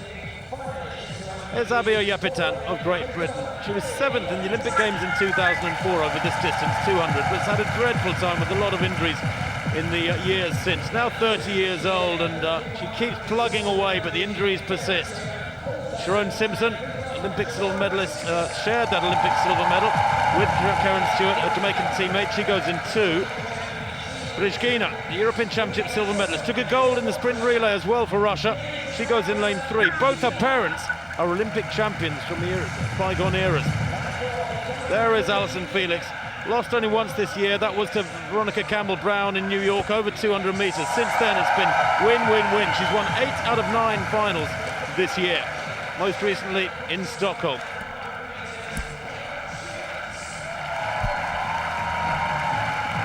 There's Karen Stewart, World Championship silver medalist at 100 metres last year. Injured mid-season until recently, but was only 5th in Lucerne over 100 last week. Bianca Knight goes in lane 6 for the USA. Former World Youth Champion, the winner at Gateshead over this distance a few weeks back, and 3rd in Stockholm 1 week ago. Debbie Ferguson-McKenzie goes in lane 7, the World Champion way back in 2001, the Bahamian.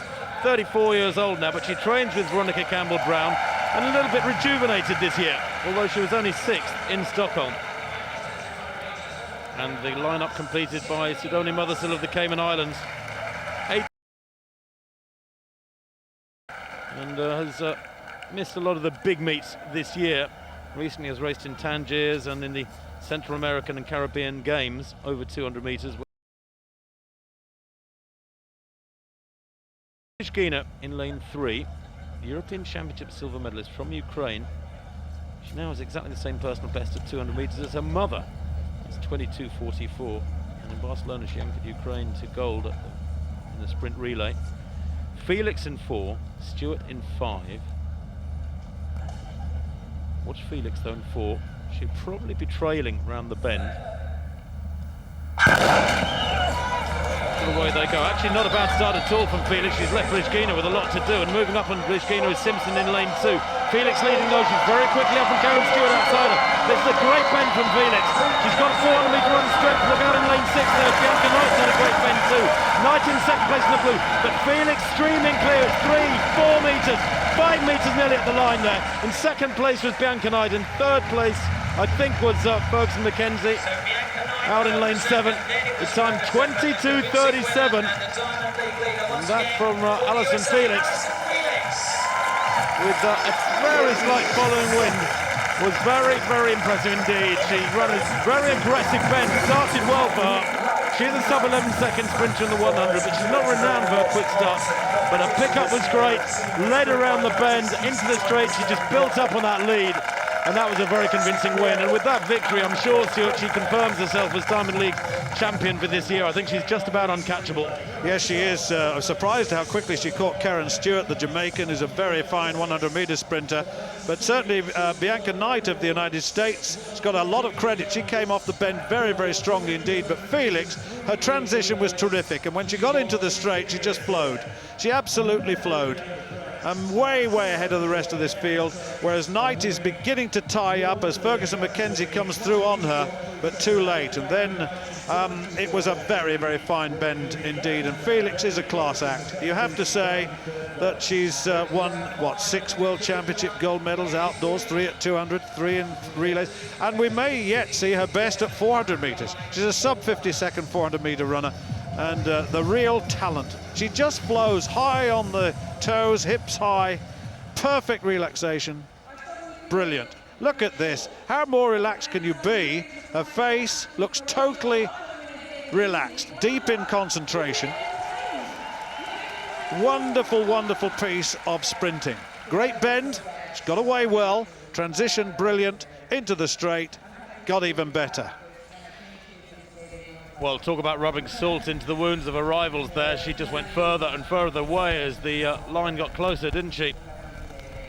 The skies darken here at Crystal Palace, but the crowds stay on for the remaining events. The 100 metres final will close the evening with Tyson Gay in wonderful form. But the field events continue. Well, it continues too in the triple jump, the third round of the jump. Tamgo. I have a feeling this is his first round jump. We're just looking back at him there. That was his first round jump, in fact. So we'll come back to that other jump. His jump went a little while ago, so we'll bring you up to date with that in a moment. Olsen leading the competition with 17:41. This is a man who's done 17:90. That was awful. Way off the board. His technique has totally fallen apart since New York, at which point I thought, my goodness me, Jonathan Edwards' world record has gone. Well, it was the first round at 16:67. So let's go and see Vlasic in the high jump now. 2:04, remember, she asked for in the high jump. Let's see what she can do here.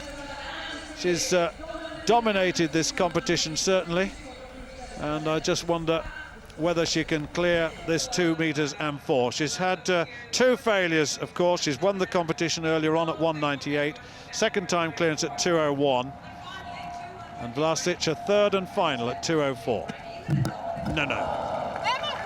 No, but nevertheless a dominant piece of high jumping today. Shanti Lowe way below par, but her coach must be happy.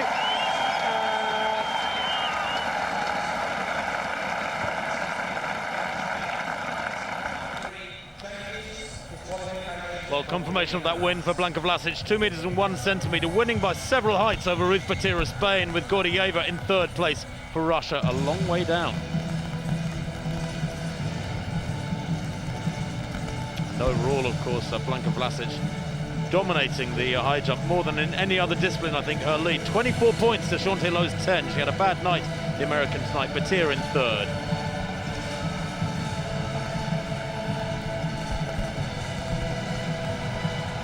Well, the women out for what should be a very good 5,000 meters. There's pacemaking on the record here, and it's got a very distinguished field indeed, including Tiranish Dibaba of Ethiopia, world record holder. And of course, Defar isn't here. That's a shame. There's the lineup as we go through the list. Freya Murray, the Scot, Emily Pigeon of England, Kiplagat, Antonet, we must watch for her. Ejigu, she'll be there or thereabouts, the Ethiopian, at the bottom of that page. Let's have a look at the rest. Augusto, of course, we've seen her in Europe. Kipyego, Kurikyang, Chirono, there's Tiranish Dibaba, and Linat Masai, what about that? And Vivian Cheriot, there are 3 in a row there, and they'll be right on the outside. Police has got the job of pacemaking. They want laps of 69 seconds. They're looking for around about 14:20 if they can get there, and that's very quick indeed. The world best is 14:27.41 by Vivian Cheriot, set in the Paris Diamond League. Masai, what a talent, world 10,000 meter champion.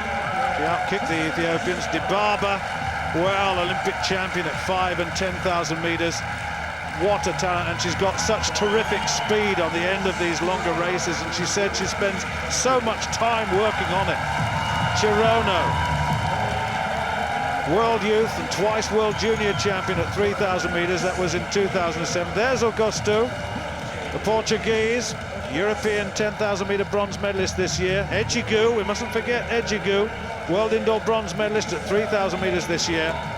It's a very, very talented field, this. Hurdle and Fleshman, the United States. Kiplagat, Florence Kiplagat, world cross-country champion last year. First Kenyan woman to win the race for a long, long time. Freya Murray, Emily Pidgeon there, the two Britons. Noah Woona.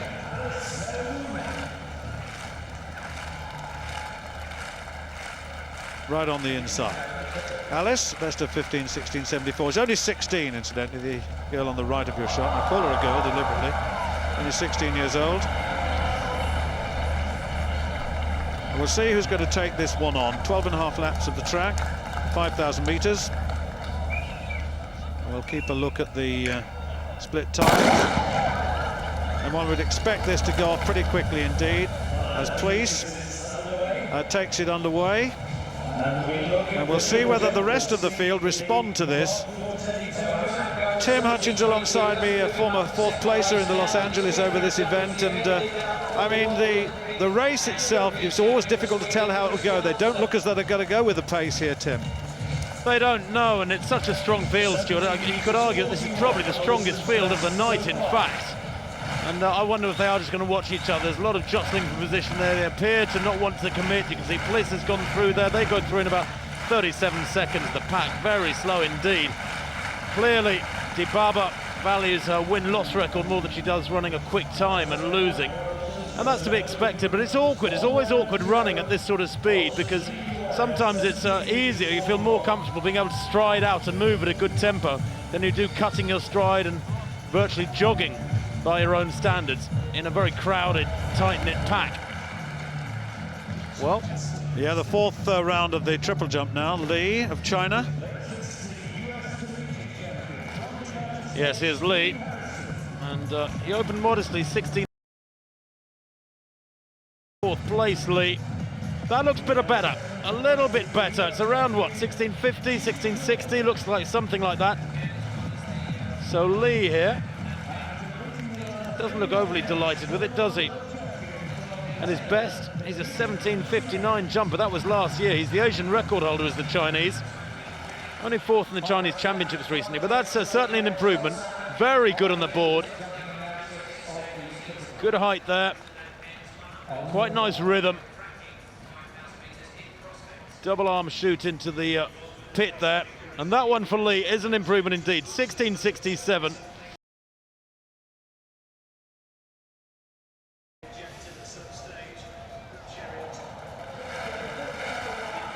Philip Sidowu, well, not a good night for the European champion, the world champion as yet. Just one valid mark. This round 4, 1636 in the opening round. 2 failures after that. He looks very, very lackluster, doesn't he? There's just no energy there in that middle phase. No urgency or aggression.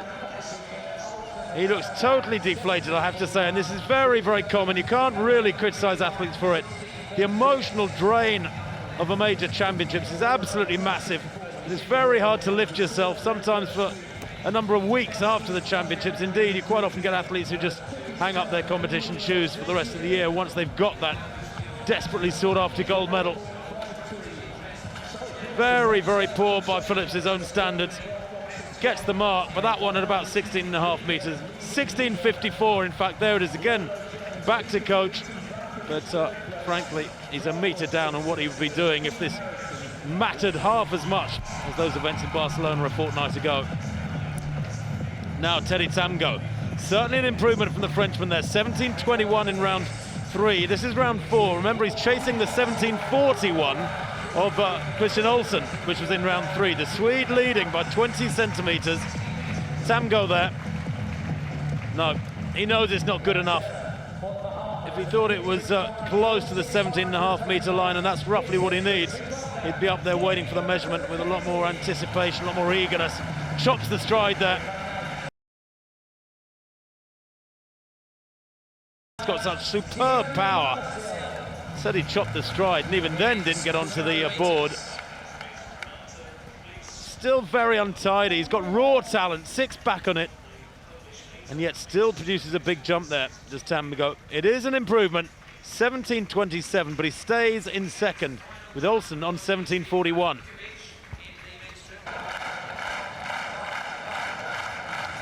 Well, Łukasz Michalski then in this pole vault competition, and the conditions certainly have affected the field. I can tell you that La Villani, the world #1, has gone out at the opening height. He couldn't produce a height at all, La Villani. Failed his opening height, but that from Michalski, third time clearance at 5.71. He struggled from earlier on. He had a second time attempt at 5.51, which was good, then a second time clearance at 5.61. Derek Miles, incidentally, cleared 5.61 at the first attempt.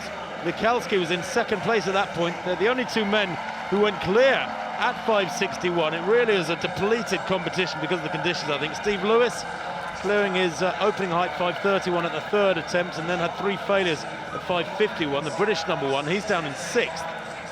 But that from Michalski, well, good enough for the victory. And look at the celebration. That's lovely to see. The crowd there can almost reach out and touch those men.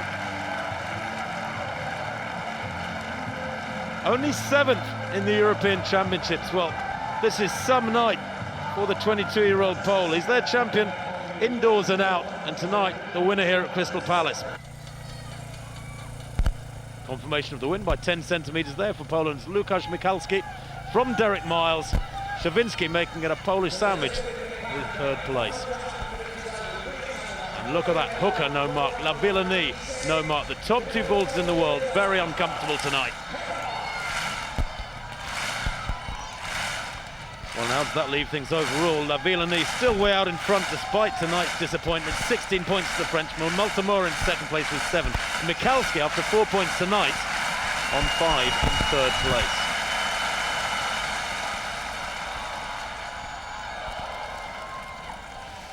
For the last 1,000 metres, what, 2:59.57, 5:55.84, and Augusto is the leading athlete there, along with Kipyego of Kenya. They've all closed down a little bit at the moment. I can see Chariot there just sitting in very comfortably. Is also there. There's Dibaba, there's Masai following Dibaba. So it's all of a sudden begun to sort of string out a little bit, but the race is still yet to evolve. Augusto, second in the European Cross-Country Championships a couple of seasons ago. Remember, she won the bronze in the 10,000 of the Europeans recently. She's the equaling 9 US collegiate titles, incidentally, representing Texas Tech University. There's Chariot. Remember that race against Defar in Oslo just, what, 2-3 seasons ago now, where they broke the world record. They both went inside the previous world record on that occasion. But Augusto is a good quality European athlete, but I would expect her to be run down in the end. Dibaba's been sitting back there. Ejigu is also there. Dibaba with Masai, that tall figure behind her. And the race, well, there are about, what, 7 or 8 of them, probably a little more, have gone away. Well, good to see Augusto pushing it along like that. She moves wide there to ask Kipyego to come through and take on some of those pacemaking duties, which she does. But at least they're shunting it down here towards the respectable territory, Stuart. Almost exactly 3 minutes for that first kilometre, then a 2:54 for the second kilometre, and I'm sure this third kilometre will reflect a significant acceleration through to 3,000 metres. We're looking for something like 8:50 at 3,000 here. And Augusto here, at least wanting to make, as was Steph Twell in that 1,500 metres earlier on tonight, at least wanting to make the rest of this field, this very, very strong field with Tirunesh Dibaba, perhaps the favourite as Olympic champion, work for their reward here. Well, with the race beginning to unfold now, Augusto has been run down a little bit. Sally Kipyego, she's got a best of 14:54.50. That was set this season, so she's full of confidence. It's a good season for her. Augusto in second place, Chariot in third, Ejigu in fourth, Dibaba in fifth. And then Huddle, the American, who had the lead for so long. Masai is there as well. And And a little look over the shoulder by Kipyego saying to Augusto, you're going to come and do a little bit of work again. Chariot's a good athlete in third place. She really is the world champion at 5,000 metres last season, a 58.62 last lap. And of course, if the race is slow, this is the sort of athlete that can attack you. But also, Tim, you mentioned Dibaba. Dibaba, double Olympic champion. She's got terrific pace on the last lap. There she is on last lap of any race. She says, I work specifically on speed. I really do. She's got great strength endurance. She's got great speed endurance. Masai, the tall figure. What a race she had, winning the World 10,000 metre title in Berlin last year. Yes, it was interesting, wasn't it? The events 12 months ago in Berlin, where the Kenyans, on a rare occasion, had the better of the Ethiopians. Dibaba was certainly below par. I wonder if she's got her full force back tonight. We haven't seen much of her this year. She's raced very, very sparingly, frankly. Recently won the African 10,000 metre title at altitude in Nairobi. But only 3 races outdoors this year from Tirunesh Dibaba. Whether or not she's on purpose having a fallow year, a rest year in between the World Championship seasons, with, of course, these next 2 years, 2011 with the World Championships in Daegu and then the Olympic Games in London in 2012 being of massive importance. Certainly Usain Bolt has emphasised how he really hasn't trained that hard this year. He was trying to make this year a bit of an off-season despite coming out and having a few races. And I think there might be 1 or 2 other athletes thinking in a similar way. Without a major target this year, and certainly the Africans don't regard the African Championships as anything like as important as the Worlds or Europeans, or Worlds or Olympics rather. I think Dibaba taking an easy year, but you mentioned Vivian Chariot with that very quick finishing pace shown in Berlin last year to lift the World 5,000 metres title. She's one athlete who I think at her best can match the best of Dibaba. When Dibaba's really on song, Chariot can match her stride for stride, and it'll be interesting to see how this one unfolds tonight. Yes, it will. Masai, the tall figure, has taken it over. Ejigu in second place at the moment. Chariot in third place as they come into the straight once again. Dibaba, they're hovering. She's the one with the finish. She certainly has. Masai, the 10,000 metre specialist, has really got to push it along as one would expect. And Chirono is there as well, the tall figure. Right on the inside, Kipyego in the green strip. We've seen her several times before. 3 laps to go in this 5,000 metres. And it really is now beginning to open up. The early leaders, Huddle and Augusto, have been run down as one would expect. And I would expect Dibaba to make some sort of attack now. She's in 4th place. She's behind Chariot, behind Vivian Chariot of Kenya. Kipyego behind her. Just slowing down slightly, just allowing the rest to catch up again. I just wonder now, who will make the play? Masai sitting in. Ejigu in second place, the world indoor bronze medalist at 3,000, 4th in the world indoor 3,000 and world 5,000 metres last season, 4th in the indoor in 2006. It's beginning to open out now.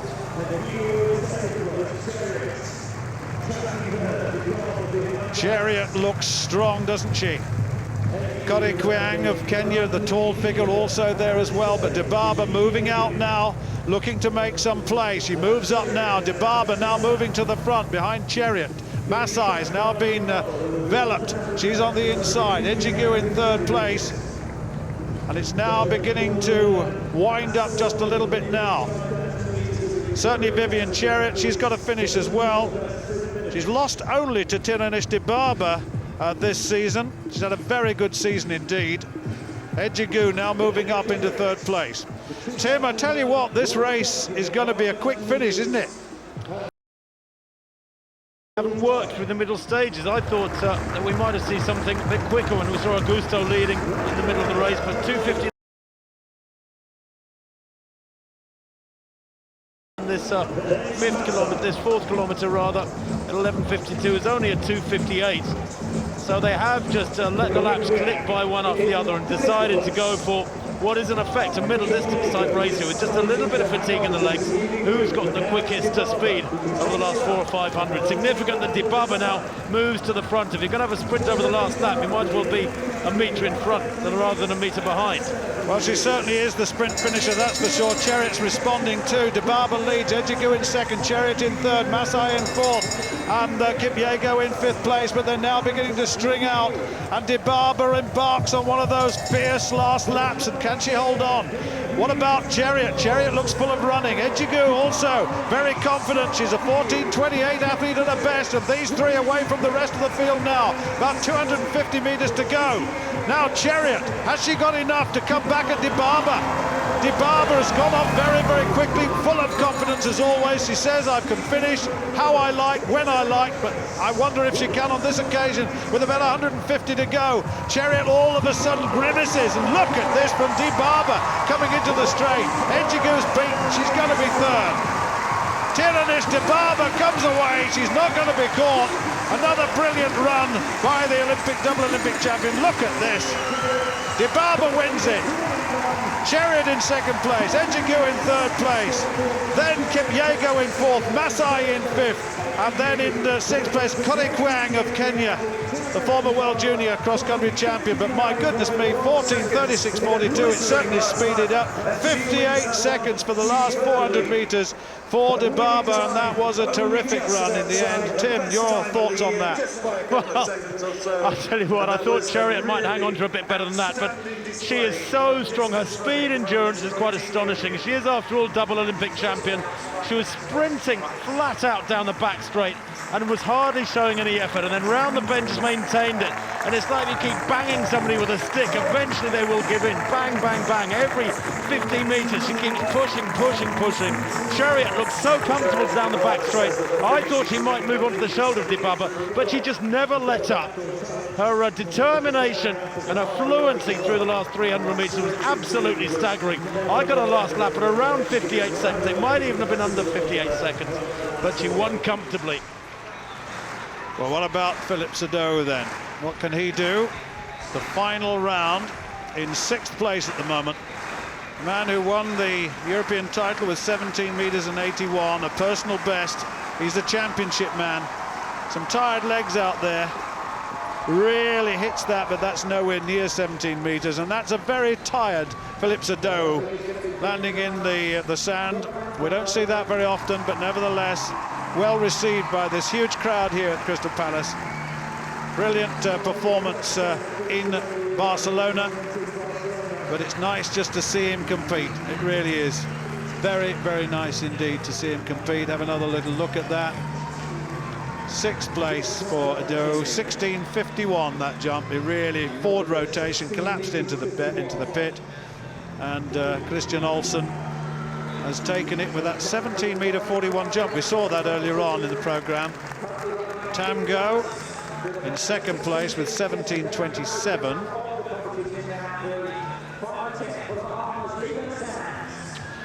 Well, you're right, Stuart. He did look very tired indeed, didn't he? Consistent series from Olsen, but about Ito, but about a metre down on what you'd expect.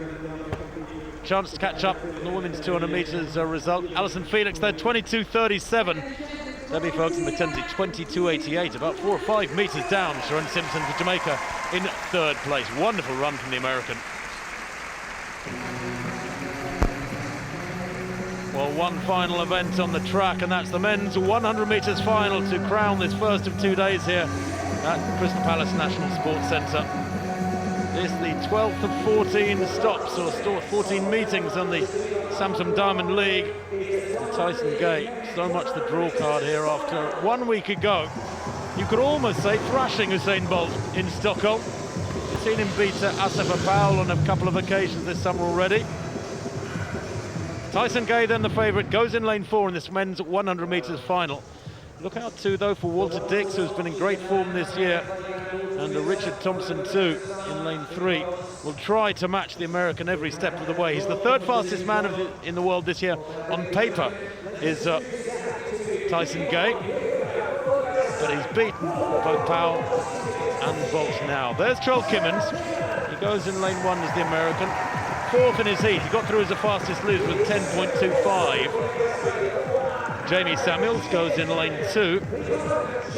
American who got through by right here, but it's very much an outsider, it has to be said. Then the Trinidadian, Richard Thompson, second in his heat in 10.14, and third in Stockholm last week behind Gay and Bolt.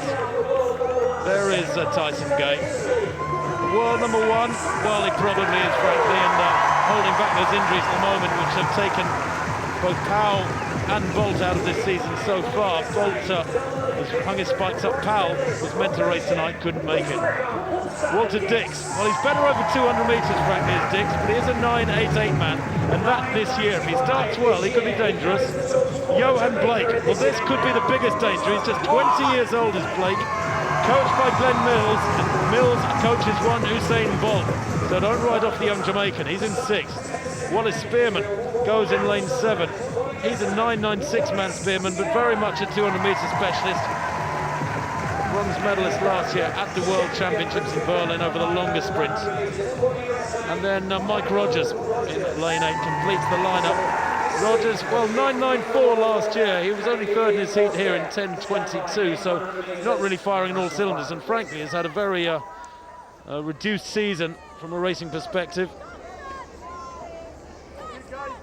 But Tyson Gay, former world champion at 100 metres and 200 metres, will want to regain those titles which he won in Osaka in 2007, and of course he heads out to Asia again next year, barring injury, for those World Championships in Daegu. In very, very good form so far. Wins in Gateshead, beating Powell. Won in Monaco over 200 metres. And then won in Stockholm last week, beating Usain Bolt. He's in wonderful shape as the Kentucky-born American in lane 4. The lineup again from the inside. Trell Kimmins in 1, Jamie Samuels in 2, Thompson in 3, Gay 4, Dix 5, Blake 6, watch him, Spearman 7, Rogers in lane 8. Gay in the yellow there in lane 4.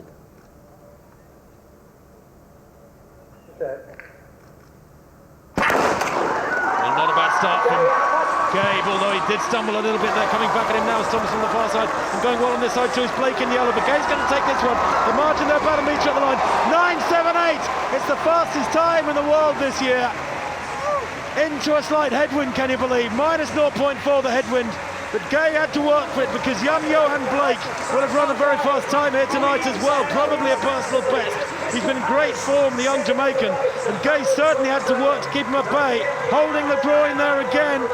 I think when he really exerts himself, this man, when he really stretches, didn't have Powell or Bolt up against him, he was able to run there without any of that sort of pressure, then he does succumb to injury.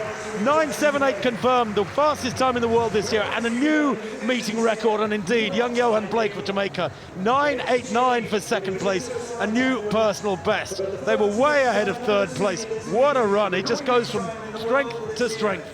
Well, Gay got away well here, so did Blake on the near side, but this is where Tyson Gay's at his best. Once he's ahead, and he starts to work on that speed endurance, and he really pounded away, didn't he? Blake looks good, doesn't he, too? Coming through very strongly, but 9.78, and that's unofficial at the moment, is absolutely brilliant.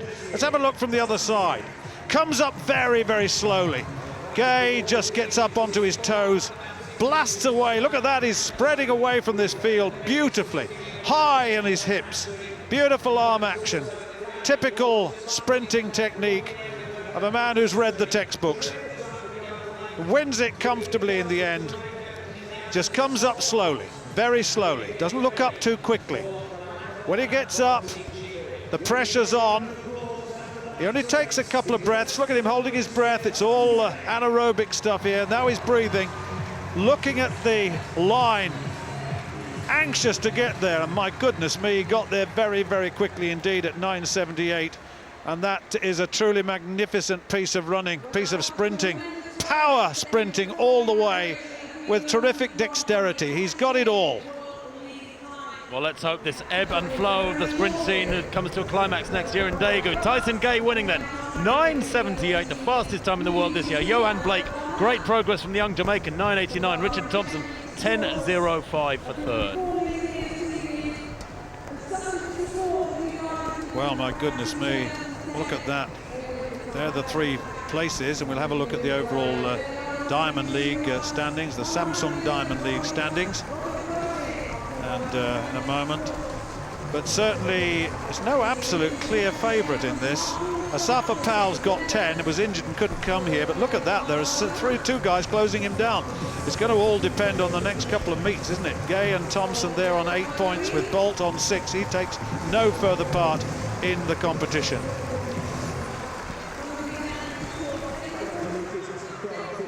Olivan Sands, the 6th and final jump in this triple jump.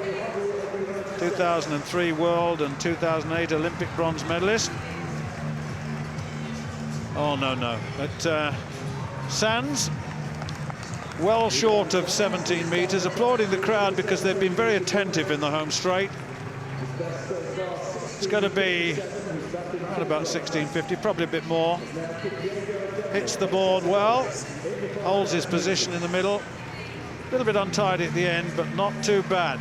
1667, 1652 in fact, coming up on the board. So 1652, he's going to stay, what, in 5th place? Yeah, there's the confirmation. 1650, only had 2 jumps and Core no jumps, incidentally, so lacking in discipline now for the moment. The crowd still buzzing after that 100 metres final. A wonderful, wonderful performance by Tyson Gay of the United States.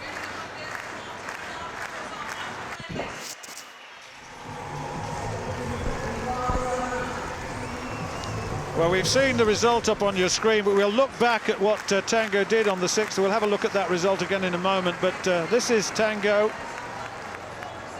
And that's just over 17 metres. Now that, he's chasing 1741. And I reckon that's over 1720-ish. Capable, much more than that, of course. Hits that well. That's better, actually. That's his best jump. A little bit untidy in the 3rd phase, but it's his best jump of the series, it looks to me. Technically, really has to work hard. Falls a little bit away to the side, but not too bad.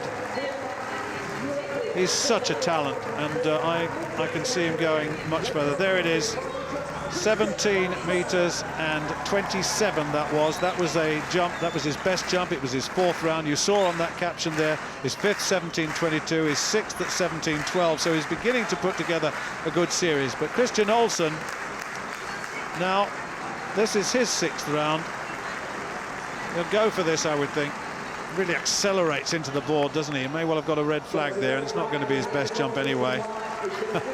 But he thanks the crowd as well. It's gone up as a no jump, but he's won it with 17:41. You've got a brief glimpse of the result on your screen there, but we will bring you up to date with that in a moment. Very good win by Christian Olsen, 17 metres and 41. There it is. That's the margin by which it was a no jump. Tamgo in 2nd, Capello in 3rd, Lee in 4th.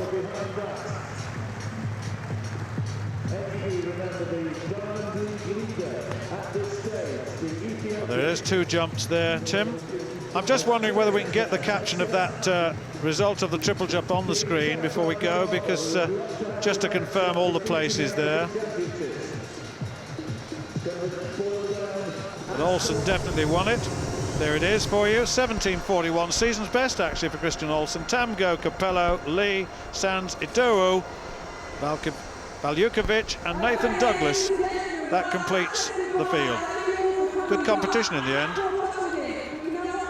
And overall, of course, Tamgo leading with 10 points from Capello's 9. Olsen, though, moves up to 3rd place with a 4-point earned from tonight. He has 8 in total. Well, several events affected badly by damp and slippery conditions here at Crystal Palace tonight. But one man certainly not affected by those conditions was Tyson Gay. It's surely the performance of the night. That's a 9.78 of Tyson Gay is confirmed, the fastest time in the world this year. Lopez Schleep for the women was the performance of the night too, perhaps for them. World lead of 12.52 in the 100-metre hurdles. Vlasic 2:01 in the high jump. Alison Felix, remember, great 200, 22:37. And the next Diamond League event, well, of course, it's tomorrow here at Crystal Palace, day 2 of the London meeting. It'll be followed by Zurich next week and then Brussels the following week. Those are the 2 finals where double points are earned for all competitors in these Diamond League disciplines. Tomorrow we'll be back here at Crystal Palace. Let's hope the rain stays away. and the sun returns. It's been a wonderful evening here in South London. Tyson Gay, the man of the moment. From myself, Tim Hutchings and Stuart Story, goodbye for now. We'll see you tomorrow.